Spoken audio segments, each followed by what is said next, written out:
My name is Sophia Hayes. I am 29 years old, and the day my grandfather's will was read, my parents looked me in the eye and tried to erase me. I was sitting at this long, polished table, hands folded so tight my knuckles went white, while my sister smiled across from me in a designer dress, already acting like she owned the room. The lawyer cleared his throat and started with what my parents called the main part of the will. That was when my mom leaned forward, all sweetness, and announced that my sister would be receiving $15 million from my grandfather's estate. My dad slid a stack of documents toward her, and everyone murmured congratulations like it was some kind of fairy tale ending. Then he turned to me. No folder, no check, not even a token. He just shrugged and said, almost bored, "Your sister gets $15 million. As for you, Sophia, you can earn your own. Grandpa didn't want you to have anything." My mom nodded and added, "He said he was done with you. You chose your career over family. This is what he wanted." I felt the room tilt, but I did not argue, did not cry, did not give them the satisfaction of seeing me break. I just stared at the table and listened to them rewrite the story of a man who had once been my biggest supporter. And that is exactly when my grandfather's own lawyer pushed his chair back, stood up, and said there was a second document, sealed and hidden, that my parents had never been allowed to see. He said it was meant to be read only when everyone was in the same room, and especially when I was present. Have you ever sat there while your own family decided you were worth nothing, and wondered if you should walk away or wait to hear the one secret that could blow everything apart? Because what that lawyer read next is the reason my mother ended up screaming in front of everyone. Daniel Park, my grandfather's attorney, didn't flinch when my mother snapped that there was no second document. He just adjusted his glasses, slid a thick, sealed envelope out of his briefcase, and set it on the table like a bomb. "Mr. Arthur Hayes gave me explicit instructions," he said calmly. This codicil was to be kept confidential from everyone, including his son, until the day his will was read with all immediate family present, especially his granddaughter, Sophia. My mom's face drained of color.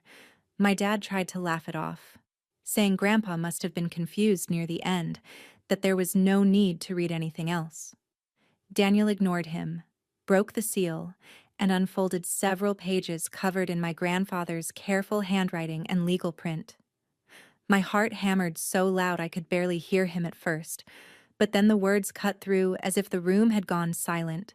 "To my granddaughter, Sophia Hayes," Daniel read, "I leave full controlling interest in HarborMind Analytics, the company I have quietly built and invested in over the last several years, as well as my personal investment accounts associated with it, held separately from my joint accounts with my son." He went on to explain that HarborMind was not some small side project. It was a growing tech company based out of Atlanta, built around an AI platform to help small businesses manage inventory, cash flow, and marketing decisions. It already had partnerships, contracts, revenue. It was worth far more than the $15 million my parents had just handed to Chloe. My dad finally stopped smirking. "That's impossible," he blurted out.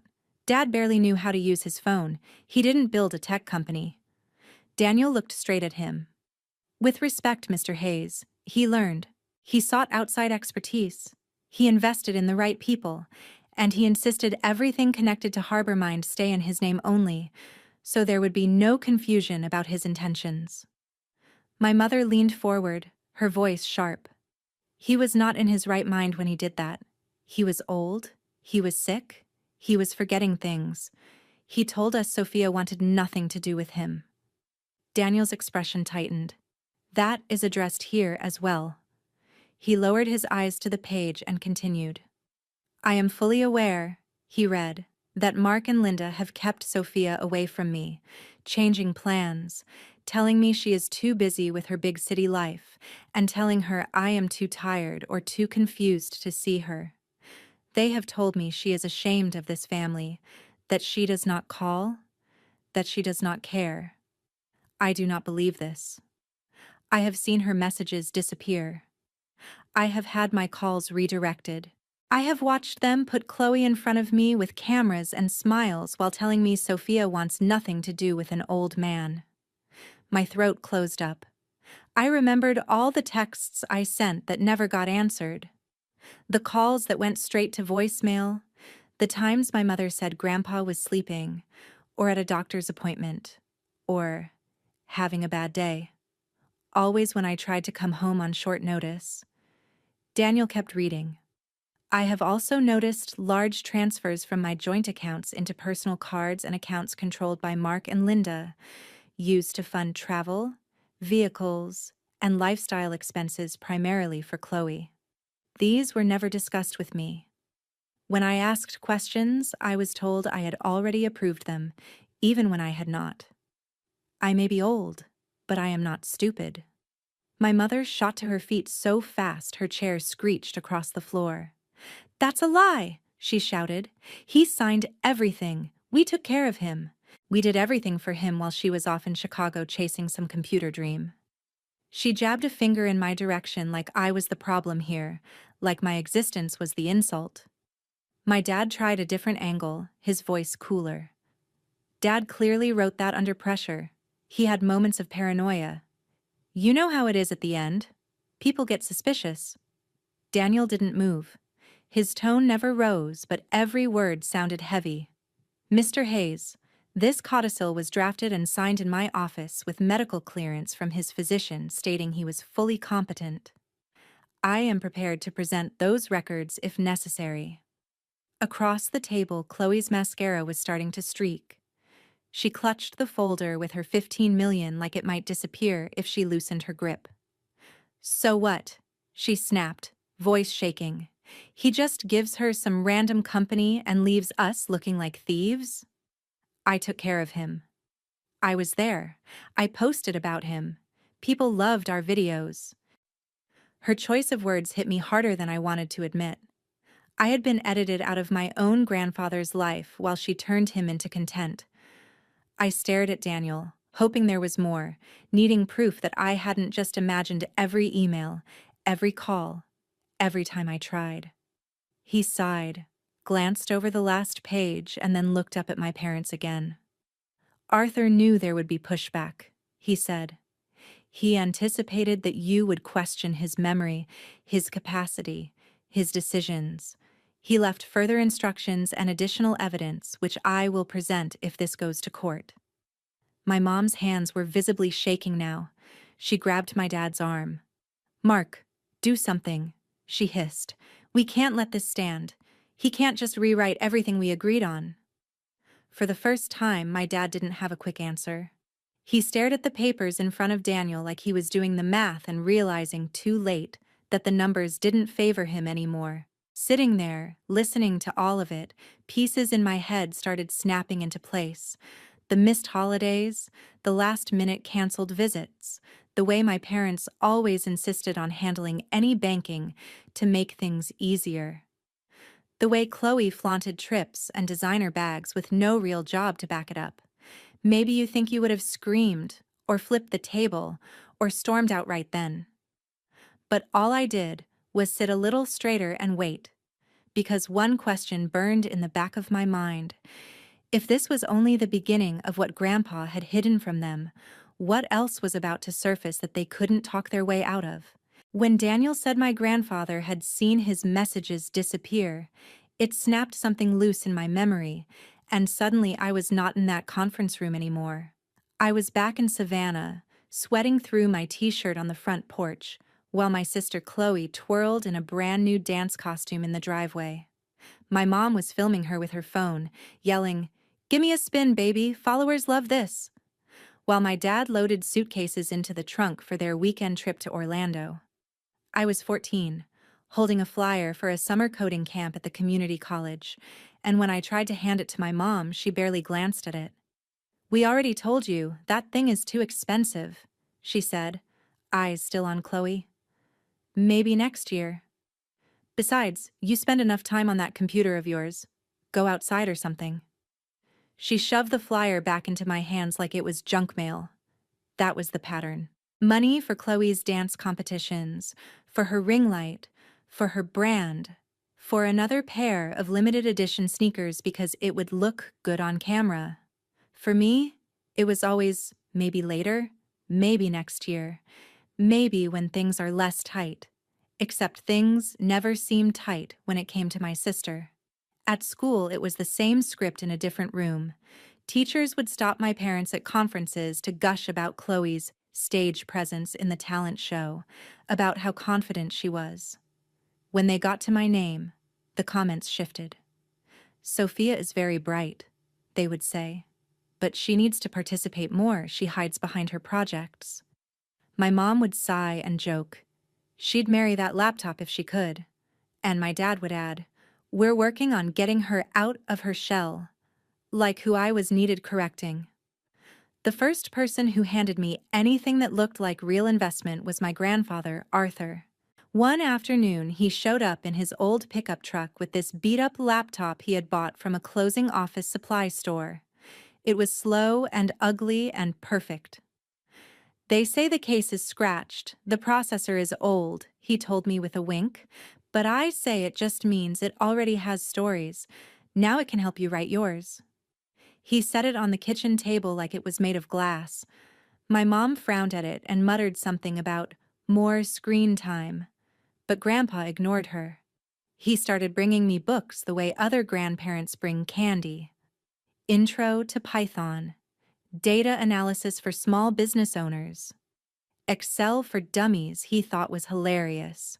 He hardly knew any of it at first, but he would sit with me at that same kitchen table and read the chapters out loud anyway, asking questions, making me explain what a loop was, what a dataset was, what it meant to clean data. He would nod seriously, then look over his glasses and say, "So in English, kiddo, how does that help somebody running a store like mine?"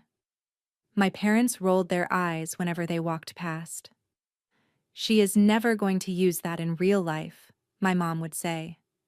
"At least Chloe's dance gives her some presence. That matters." One night I remember clearly. Chloe was trying on outfits for a video, sequins scattering across the bedroom floor, and my mom was zipping her up, telling her how gorgeous she looked. I came in, excited, holding a printout of a little chart I had made, showing how Grandpa's store could save money by reordering certain items only once a month instead of every week. "Look," I said, "if he does this, he could save like $800 a year just on nails and screws." My dad glanced at it for half a second and said, "That's nice, honey, but you can't run a business on pretend math from a teenager."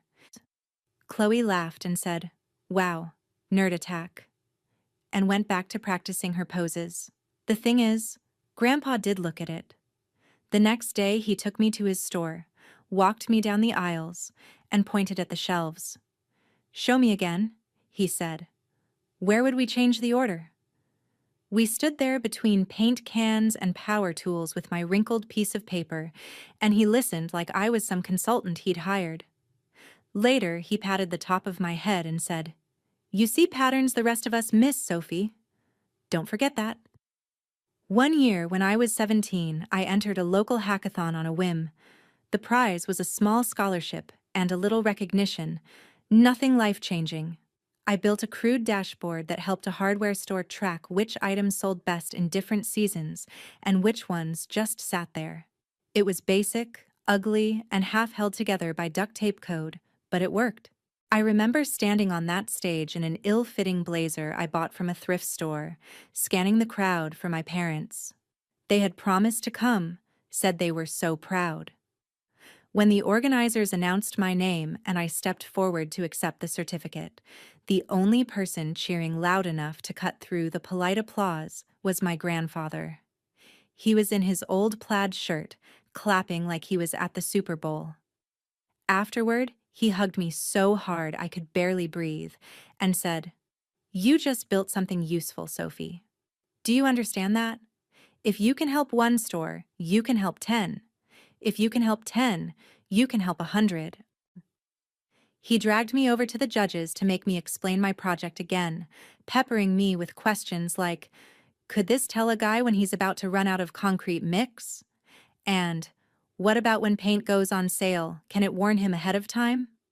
My parents texted me a picture of Chloe at the mall that same night, showing off a new pair of shoes, writing, "Sorry, honey, traffic was crazy. We will celebrate later."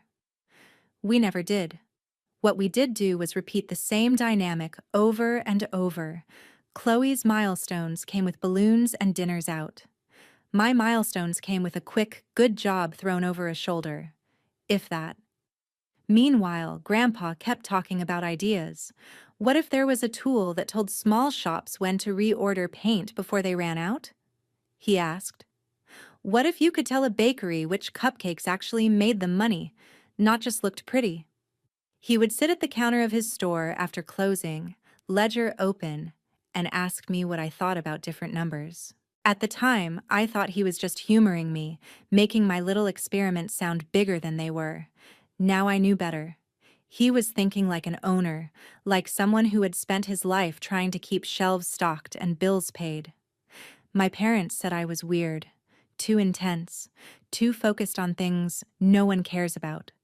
Chloe laughed and told me I would end up alone in a dark room with a bunch of screens, that no one liked data people. Grandpa told me I was going to change the way people run their shops. He started mentioning things like partners and investors and platforms, words that sounded too big for our small-town kitchen. Once, when I joked that no one would ever trust a 20-year-old girl with their business data, he shook his head. They don't have to trust you at first, he said. They just have to see it works. Sitting in that conference room years later, listening to Daniel read words my grandfather wrote about messages disappearing and money moving without his consent, it hit me that the only person who had ever truly seen value in what I was building had realized, long before I did, that the rest of my family never would. Maybe that was why he built Harbormind in secret. Maybe he knew that if he gave them access, they would strip it for parts, slap Chloe's face on it, and leave me with nothing but an empty congratulations post and a smile for the camera. Instead, he tucked it away, tied it to my name, and waited for a day just like this, when their version of the story would finally collide with his. When the memories finally loosened their grip, I was back at that table with everyone staring at me like I had just been dragged in as evidence instead of family. Daniel was still holding the papers, but now he was watching my parents instead of reading. "You said I wanted nothing to do with him," I heard myself say, my own voice sounding strange in my ears. "You told me he was too tired to see me, that he was confused, that visits would upset him." My mom crossed her arms, defensive. "Because he was," she shot back. "You live in Chicago, Sophia. You don't know what it was like day to day." I leaned forward. "I bought a last-minute ticket home 2 Christmases ago. Remember that? I showed up at the house and you stopped me on the driveway and told me he was at some facility. No visitors allowed. Then I found out later he'd been at home the whole week." My dad's jaw tightened. "We were following doctor's advice," he said. "Stress wasn't good for him." "Funny," I said quietly. "He somehow had the energy to appear in all those videos Chloe posted." Chloe bristled. "Those videos made him happy," she snapped. "People in my comments loved him. He smiled, he laughed, he got to feel special, not like some old man rotting in a recliner." Daniel shifted his attention to her. "Chloe," he said evenly, "did your grandparents ever know you were being compensated for some of those posts?" Her head jerked back. "What?" "Brand deals," he clarified. "Affiliate links, sponsored trips tied to the content you filmed with Arthur. Did you ever disclose the amounts to him? Or to Sophia?" Her cheeks went red. "That has nothing to do with this," she said. "I was building my career. Mom and Dad said Grandpa wanted to help. They told me it was all part of the plan." She threw a desperate look at my parents, and in that instant something in her eyes flickered, like she suddenly realized she might be out on a ledge all by herself. I swallowed and kept going. What about the emails? I asked. The ones I sent asking to visit. The times I offered to bring my laptop and show him what I was working on. You answered from his account, Mom. You wrote, "Grandpa is proud of you, but he doesn't understand that stuff, sweetheart. Just focus on your life." My mom slammed her palm on the table. "So now it's a crime to protect an old man's peace?" she shouted. "You didn't see him crying when you chose Chicago over law school here. You didn't hear him say he didn't recognize you anymore." Daniel cleared his throat. "For what it is worth," he said, "Arthur never told me he did not recognize you, Sophia. He did tell me, very clearly, that he felt like his relationship with you was being managed for him." My dad scoffed. "Managed is what you do for an elderly parent," he said. "You should know that. You draft enough wills. They get paranoid. They imagine conspiracies. They think everyone is stealing from them." Daniel set the papers down and reached into his briefcase again. This time he pulled out a small black flash drive. He laid it on the table between us. "Arthur thought you might say that," he replied. "Which is why he asked me to record a video when we prepared this codicil. It's dated, time-stamped, and accompanied by a statement from his physician. If you intend to suggest he was incompetent, you should see what that looks like." My mother's hand shot out. "You are not playing some edited clip to smear us," she hissed. "Turn that thing off." Daniel didn't even glance at her. He plugged the drive into a slim laptop the paralegal had brought in, turned the screen so everyone could see, and clicked play. My grandfather's face filled the screen, older and thinner than I remembered, but his eyes were clear. He sat in the same conference room we were in now, wearing a pressed button-down shirt, hands folded loosely in his lap. "All right, Arthur," a younger version of Daniel's voice said off-camera. "Just say in your own words why you're here." Grandpa took a breath. "My name is Arthur Hayes," he said. "I am choosing to change my will because I have become aware that my son and his wife have been using my trust in ways I did not approve. I have seen money leave my accounts that I never agreed to. When I ask questions, I am told I am confused." He looked straight into the camera. "I am not confused.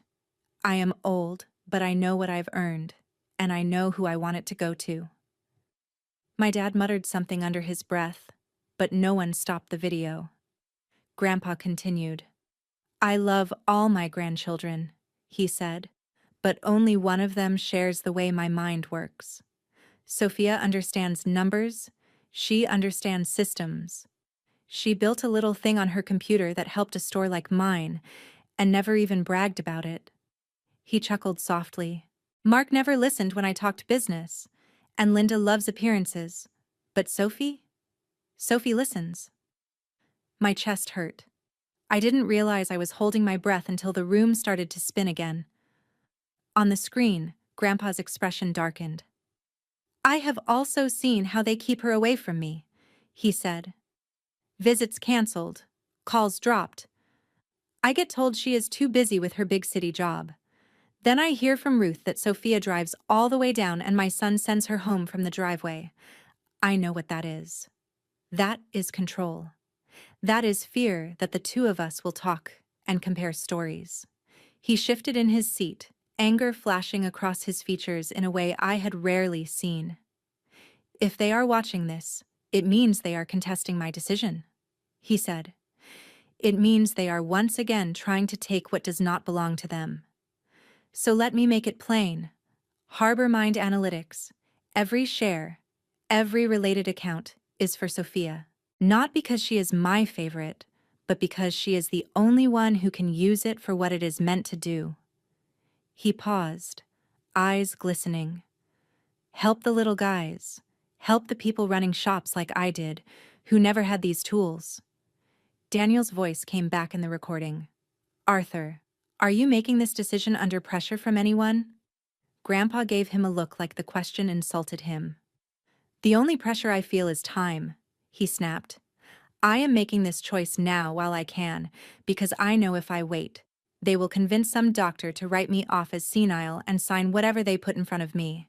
I want this on record before that happens." The screen froze on his face, then went black. No one spoke. The only sound was the low hum of the air conditioner and Chloe's uneven breathing. My mother's mascara had fully surrendered, black streaks cutting down her cheeks. She looked at my dad like he was supposed to have some way out of this. Some legal loophole or clever line that would undo what we had all just seen. Instead, he stared at the blank screen, fingers drumming a frantic rhythm on the table. "You can take that to court," he said finally, voice hoarse. "But it doesn't change the years we spent taking care of him. A jury will see that. They will see what we sacrificed." Daniel closed the laptop with a quiet click.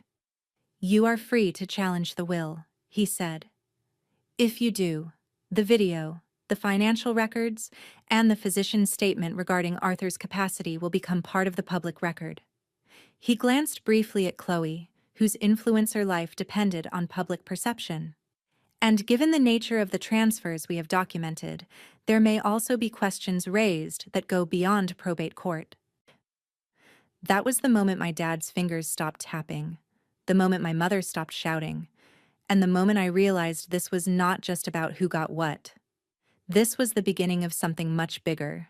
And for once, they were the ones who should be afraid of what came next. The fight my parents promised never made it to some dramatic jury trial with witnesses crying on the stand.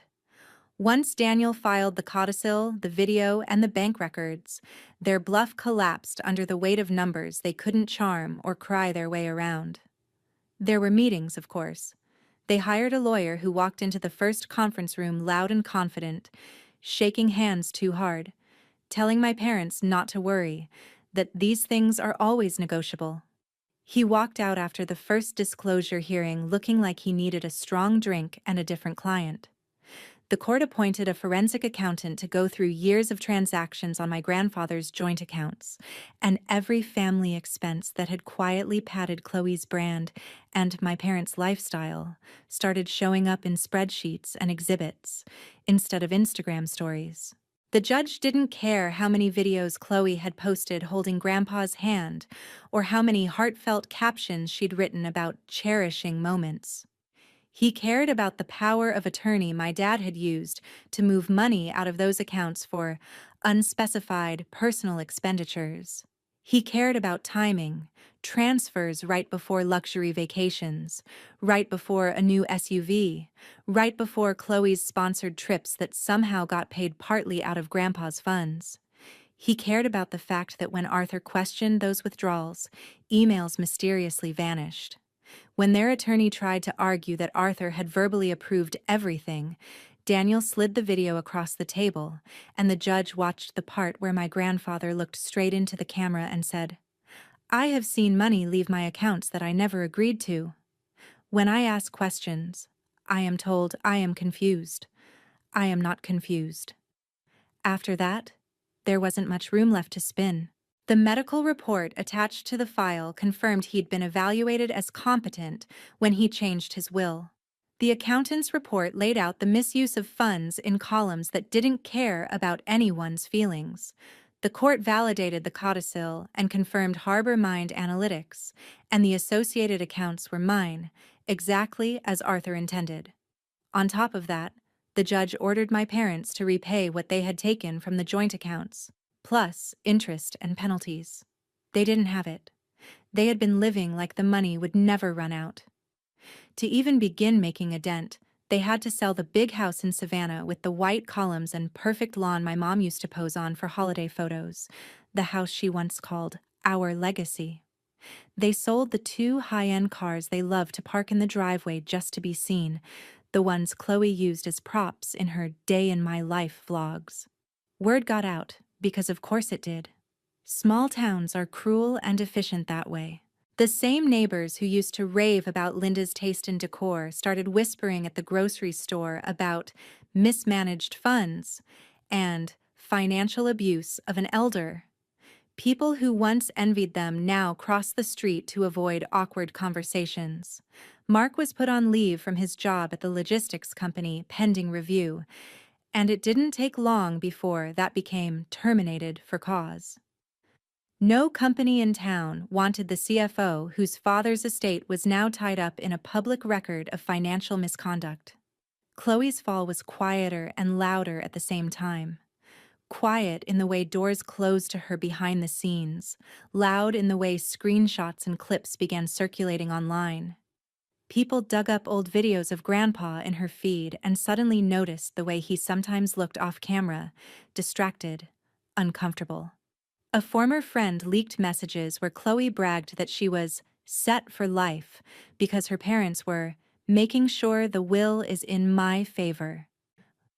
Brands that had been sending her free clothes and checks sent her emails instead, with phrases like reputational risk and we're going in a different direction. Her follower count started sliding, then plummeting. The comments under her old posts turned from heart emojis to questions she couldn't delete fast enough. She posted a teary video about misunderstandings and online hate.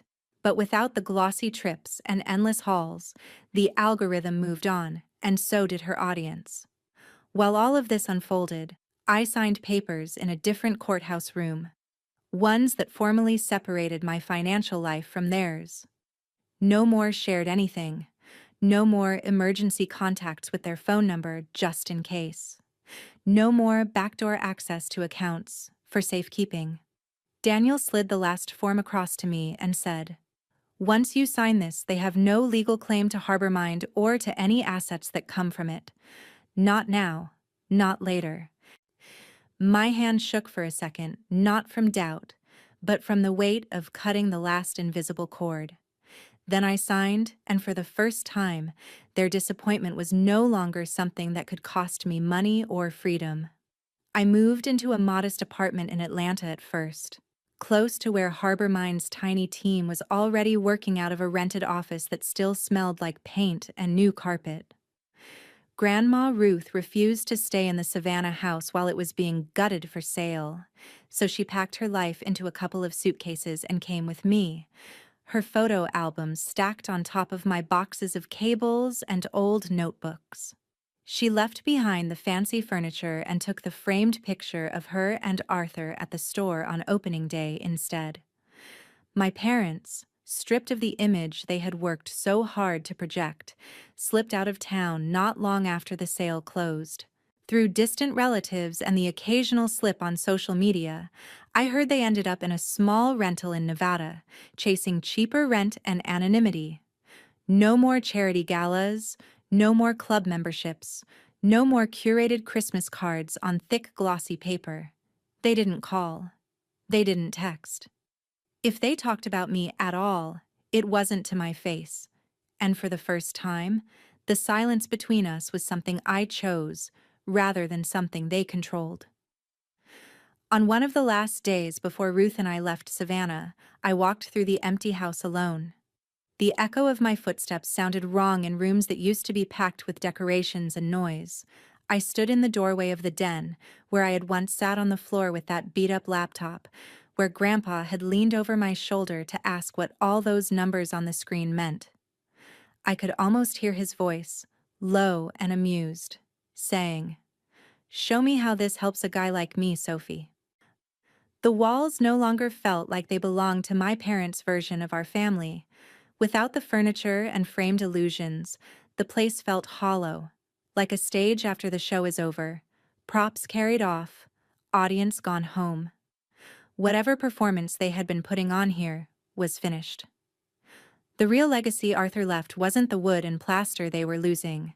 It was the code, the company, and the conviction that I never had to beg to be valued again. They had spent years using his money to build an image. He had spent those same years using his mind to build a future for me. In the end, their image crumbled.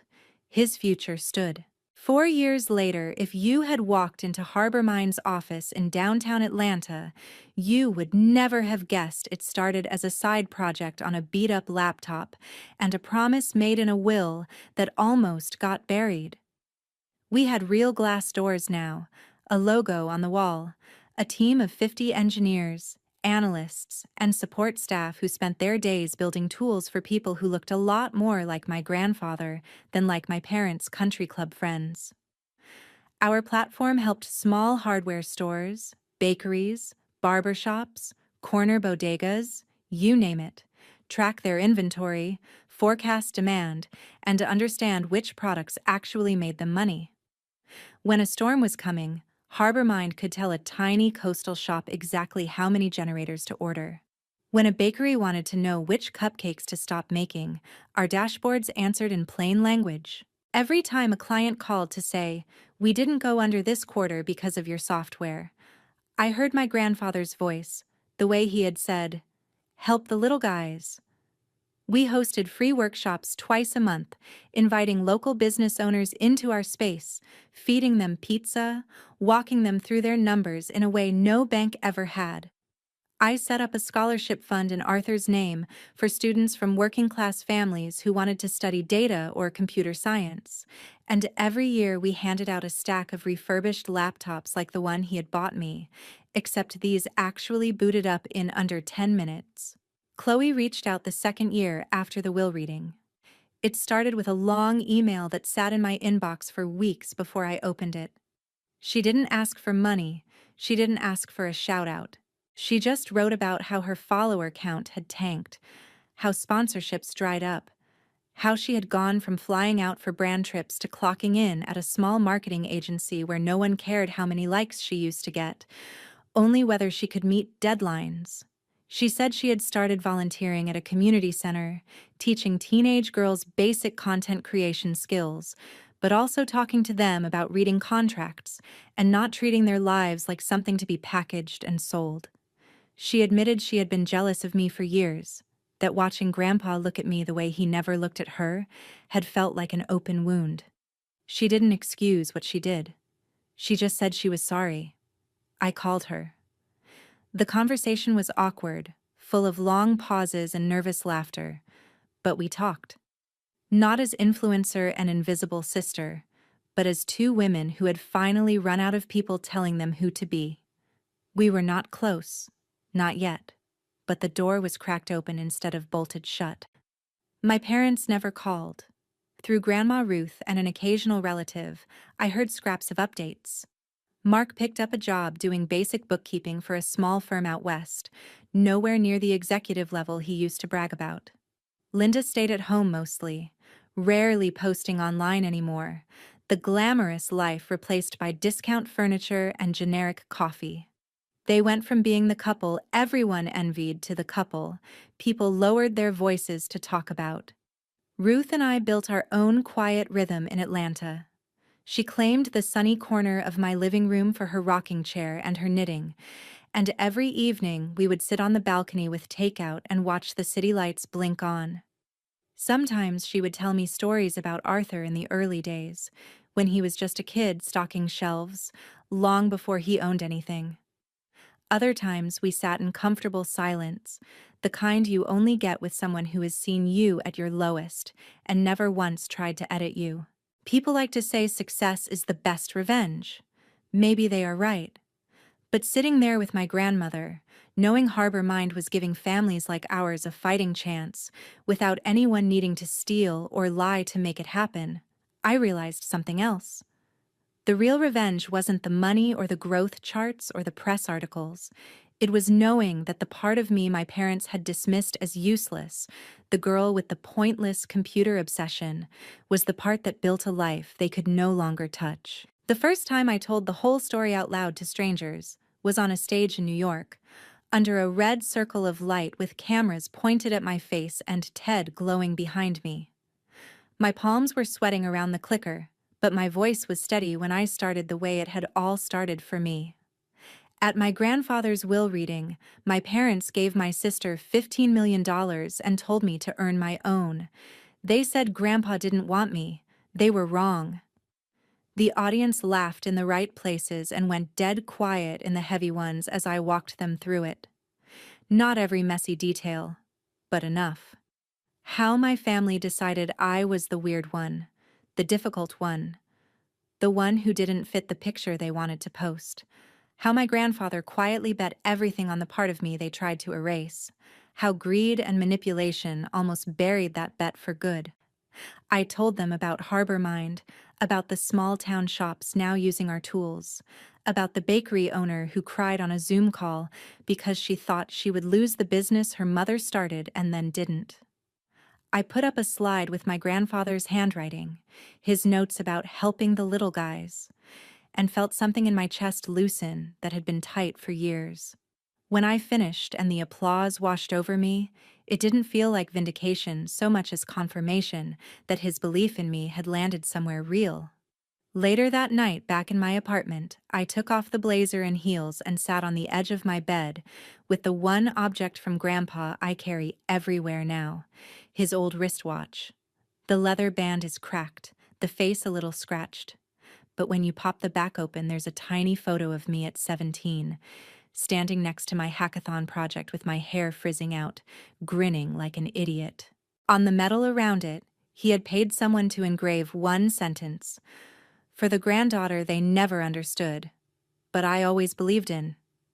I ran my thumb over the words until they blurred. For a long time, I thought the only way to win was to make my parents eat their doubts, to force them to admit they were wrong about me. But somewhere between the courtroom and that stage, I realized that wasn't the point. The point was that I stopped auditioning for people who had already decided not to see me. The point was that I took the love and belief I got from one old man and multiplied it, turning it into jobs and scholarships and second chances for people who came from families a lot like mine. If there is any lesson in what happened, it is this. Being the unwanted child does not mean you are unworthy. It usually just means the people around you are too afraid or too small to handle who you really are. You do not have to stay in rooms where your value is up for debate. You are allowed to build new rooms with new people who don't need to be convinced you matter. And if you have ever been the Sophia in your family, the one who got overlooked, blamed, or cut out, I hope you remember this part more than the money or the scandal. One person believing in you at the right time can change everything. Be open to finding that person. And when you can, be that person for someone else.